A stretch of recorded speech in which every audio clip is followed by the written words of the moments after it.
चलिए जानते हैं आज की देश दुनिया की सिलेक्टेड काम की बड़ी खबरों को विस्तार से। पर अभी तक आपने इस वीडियो को लाइक नहीं किया है तो लाइक कर दीजिए, चैनल को भी सब्सक्राइब कीजिए। तो चलिए बढ़ते हैं अपनी पहली खबर की ओर। खालिस्तान समर्थक अमृतपाल सिंह लड़ सकेगा चुनाव, ईसी ने स्वीकार किया नामांकन, खडूर साहिब से मैदान में। खबर सामने आई है, खालिस्तानी समर्थक अमृतपाल सिंह का लोकसभा चुनाव लड़ने का रास्ता साफ हो गया है। अमृतपाल सिंह का नामांकन चुनाव आयोग ने स्वीकार कर लिया है। अमृतपाल सिंह इस समय जेल में बंद हैं और वो जेल से ही बैठकर चुनाव लड़ने की तैयारी कर रहा है। चुनाव आयोग ने खडूर साहिब लोकसभा सीट से लोकसभा चुनाव लड़ने के लिए वारिस पंजाब के प्रमुख अमृतपाल सिंह का नामांकन फॉर्म स्वीकार कर लिया है। अमृत असम के डिब्रूगढ़ जेल में बंद अमृतपाल सिंह ने 10 मई को निर्दलीय उम्मीदवार के रूप में अपना नामांकन दाखिल किया था। चलिए बढ़ते हैं दोस्तों अपनी अगली खबर की ओर। बसपा छोड़ दयाशंकर ने थामा सपा का दामन, टिकट कटने के बाद बदला खेमा। बता दें, बसपा से टिकट कटने के बाद दयाशंकर मिश्र ने पार्टी से अलविदा कह दिया। उन्होंने लखनऊ में बुधवार शाम सपा के राष्ट्रीय अध्यक्ष अखिलेश यादव के सामने समाजवादी पार्टी की सदस्यता ग्रहण कर ली। वे भाजपा को छोड़कर बहुजन समाज पार्टी में शामिल हुए थे। बसपा ने उन्हें बस्ती लोकसभा सीट से टिकट देकर चुनाव मैदान में उतारा था। नामांकन के अंतिम दिन बसपा राष्ट्रीय अध्यक्ष ने बस्ती का टिकट बदलते हुए उनका टिकट काट दिया। इसके बाद उनका पर्चा खारिज हो गया। इसके बाद दयाशंकर मिश्र सपा नेताओं से संपर्क में आए और बुधवार शाम पार्टी की सदस्यता ग्रहण कर ली। नीरज चोपड़ा ने जीता गोल्ड, 3 साल बाद उतरे थे घरेलू ट्रैक पर। जी हां, बता दें, मौजूदा ओलंपिक और विश्व चैंपियन नीरज चोपड़ा ने फेडरेशन कप 2024 में पुरुषों की भाला फेंक स्पर्धा में स्वर्ण पदक अपने नाम किया है। भुवनेश्वर के कलिंगा स्टेडियम में नीरज ने 82.27 मीटर का थ्रो किया था और गोल्ड मेडल अपने नाम किया। नीरज चोपड़ा 3 साल बाद घरेलू ट्रैक पर उतरे थे। नीरज ने इससे पहले साल 2021 में इसी इवेंट में 87.80 मीटर का थ्रो करके स्वर्ण पदक जीता था। राफा में यूएन की गाड़ी पर हमला, भारतीय सेना के पूर्व जवान की मौत, संयुक्त राष्ट्र के लिए कर रहा था काम। आपको बता दें दोस्तों, इजराइल और हमास के बीच जारी जंग थमने का नाम नहीं ले रही है। इस युद्ध में अब संयुक्त राष्ट्र के कर्मचारियों की मौत भी होने लगी है।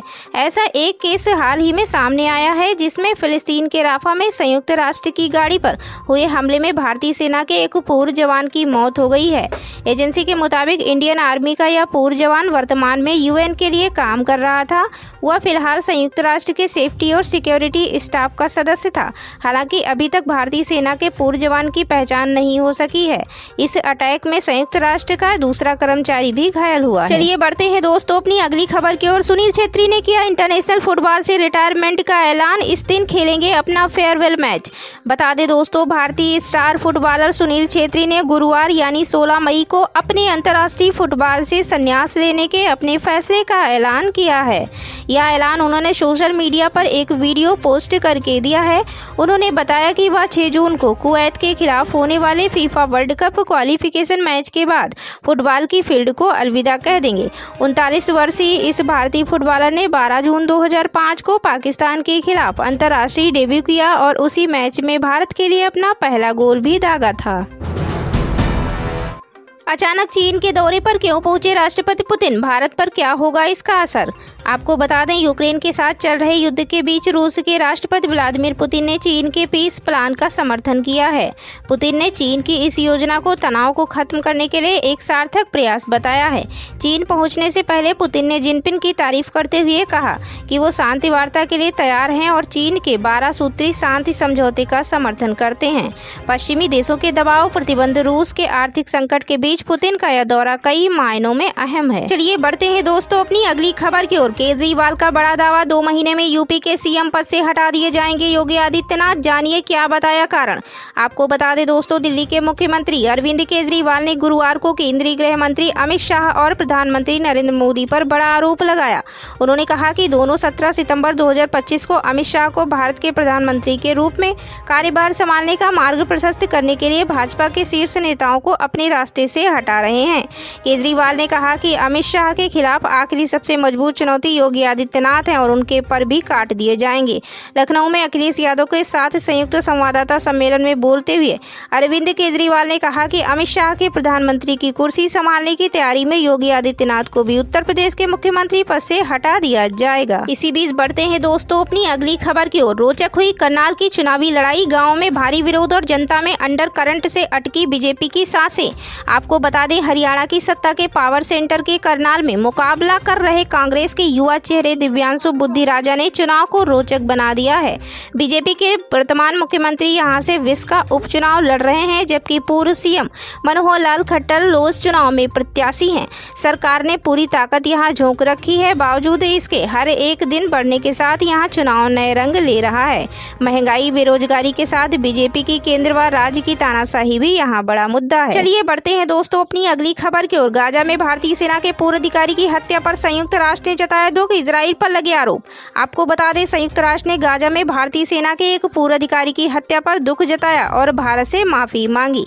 दरअसल भारतीय सेना के पूर्व अधिकारी युद्धग्रस्त गाजा के राफा में सोमवार सुबह एक गाड़ी में सफर कर रहे थे, तभी उनकी गाड़ी पर पीछे से हमला हुआ, जिसमें पूर्व सैन्य अधिकारी की मौत हो गई। राफा में मारे गए कर्नल वैभव अनिल काले 46 वर्षीय ने साल 2022 में सेना से स्वैच्छिक सेवानिवृत्ति ले ली थी और फिलहाल वे संयुक्त राष्ट्र के department of safety and security के साथ सुरक्षा समन्वय अधिकारी के रूप में काम कर रहे थे। चलिए बढ़ते हैं दोस्तों अपनी अगली खबर की ओर। इजराइल को अमेरिका का तोहफा भेजेगा 1 अरब से अधिक कीमत के हथियार। आपको बता दें दोस्तों, बाइडेन प्रशासन ने प्रमुख सांसदों से कहा कि अमेरिका इजराइल को 1 अरब अमेरिकी डॉलर से अधिक कीमत के हथियार और गोला बारूद भेजेगा। अमेरिकी संसद के 3 कर्मियों ने बताया कि अभी यह जानकारी नहीं है कि हथियारों की यह खेप कब भेजी जाएगी। दरअसल बाइडेन प्रशासन द्वारा इस महीने 2000 पाउंड दर वाले 3500 बम की खेप इजराइल भेजने पर रोक लगा दी गई थी, जिसके बाद अब अमेरिका की ओर से इजराइल के लिए हथियारों की पहली खेप भेजने का यह खुलासा किया गया है। इसी बीच बढ़ते हैं दोस्तों अपनी अगली खबर की ओर। केंद्रीय मंत्री ज्योतिरादित्य सिंधिया की मां माधवी राजेश सिंधिया का निधन, दिल्ली एम्स में चल रहा था इलाज। आपको बता दें दोस्तों, केंद्रीय मंत्री ज्योतिरादित्य सिंधिया की मां माधवी राजेश सिंधिया का बुधवार को दिल्ली एम्स में निधन हो गया। उन्होंने सुबह 9:28 बजे अंतिम सांस ली थी। सिंधिया परिवार की राजमाता बीते कुछ दिनों से एम्स में वेंटिलेटर पर थी। माधवी राजे का पिछले 3 महीने से दिल्ली के प्रमुख अस्पताल में इलाज चल रहा था और वह निमोनिया के साथ साथ सेप्सिस से भी पीड़ित। चलिए बढ़ते हैं अपनी अगली खबर की ओर। स्वाति मालीवाल के पूर्व पति नवीन जयहिंद का सनसनीखेज दावा, कहा मारपीट बहुत बड़े स्कैंडल का हिस्सा। आपको बता दें, आम आदमी पार्टी की राज्यसभा सांसद स्वाति मालीवाल के पूर्व पति नवीन जयहिंद ने मारपीट मामले में सनसनीखेज दावा किया है। जयहिंद ने कहा है कि स्वाति से मारपीट देश के एक बहुत बड़े स्कैंडल का हिस्सा है। उन्होंने स्वाति को शेरनी बताया और कहा कि उसे सामने आकर सच्चाई बतानी चाहिए। इस स्कैंडल पर उसके बोलने के बाद वह अपनी बात रखेंगे। उन्होंने आप सांसद संजय सिंह पर भी निशाना साधा। जय सिंह ने संजय सिंह को दिल्ली के मुख्यमंत्री अरविंद केजरीवाल का तोता बताया। श्रीकला का बसपा से टिकट कटने से बौखलाए धनंजय सिंह का बड़ा फैसला, पीएम मोदी के समर्थन में खुला ऐलान।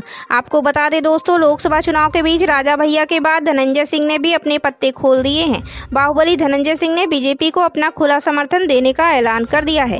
श्रीकला सिंह का टिकट कटने के बाद पहली बार धनंजय सिंह लोगों के बीच पहुंचे। धनंजय सिंह ने कहा, श्रीकला सिंह का टिकट कटने के बाद लोग मायूस हो गए। कई घर में चूल्हे नहीं जले। लोग कहते हैं कि संविधान बदल जाएगा, लेकिन बाबा साहब भीमराव अम्बेडकर का बनाया संविधान बदलने की किसी में हिम्मत नहीं है। राजनीतिक फायदे के लिए चाहे जो बयान दिए। चलिए बढ़ते हैं अपनी अगली खबर की ओर। पूर्वांचल की 20 सीटों पर किसका पलड़ा भारी, कहीं सीधी तो कहीं त्रिकोणीय लड़ाई। आपको बता दें दोस्तों, लोकसभा का चुनाव पूर्वांचल में पहुंच चुका है। पूर्वांचल में करीब 20 सीटें आती हैं। पूर्वांचल पिछले 2 चुनाव से भाजपा के लिए मजबूत गढ़ बना हुआ है। पूर्वांचल की 20 सीटों में से 16 पर भाजपा गठबंधन और 4 पर बसपा का कब्जा है। आजमगढ़ सीट सपा जीती तो जरूर, लेकिन उपचुनाव में हार गई। पूर्वांचल की 11 सीटें ऐसी हैं जिस पर ना तो हाथी दौड़ पाया, ना ही साइकिल चल पाई। गोरखपुर सीट पर सपा वर्ष 2018 के उपचुनाव में जरूर जीती, लेकिन फिर उसके हाथ से यह सीट फिसल गई। बसपा गाजीपुर में पिछला चुनाव जीती तो जरूर, लेकिन उसके मौजूदा सांसद अफजल अंसारी सपाई हो गए। सपा और बसपा के लिए जहां 11 सीटों पर जीत का परचम लहराने की चुनौती है, तो गाजीपुर में बसपा और गोरखपुर में सपा को दोबारा जीतना किसी सपने से कम नहीं है। दरअसल समाजवादी पार्टी बस्ती, संत कबीर नगर, कुशीनगर, वाराणसी और भदोही में साइकिल चलाने के लिए पसीने बहा रही है। इन सीटों पर उसे कभी जीत नहीं मिली है। बसपा ने महाराजगंज, गोरखपुर, कुशीनगर, बांसगांव, वाराणसी और बलिया में जाति समीकरण के हिसाब से बंटवारे की चाल चलते हुए बाजी अपने पक्ष में करने का ताना बाना बुना हुआ है। सपा गोरखपुर लोकसभा सीट पर एक बार फिर जीत का परचम लहराना चाहती है। वहीं बता दें, पूर्वांचल के अधिकतर सीटों पर जाति समीकरण के हिसाब से पिछड़ों का दबदबा है। सुभाष सपा, अपना दल और निषाद पार्टी जैसे छोटे दलों का भी जाति आधार पूर्वांचल में ही है। वर्ष 2019 में हुए लोकसभा चुनाव में पूर्वांचल की इन 20 सीटों में से भाजपा 14 और अपना दल ने 2 सीटें जीती थी। बसपा को 4 सीटों लालगंज, गाजीपुर गाजीपुर, घोसी और जौनपुर में जीत मिली थी। जौनपुर को छोड़ बसपा के अन्य सांसदों ने उसका साथ छोड़ दिया था।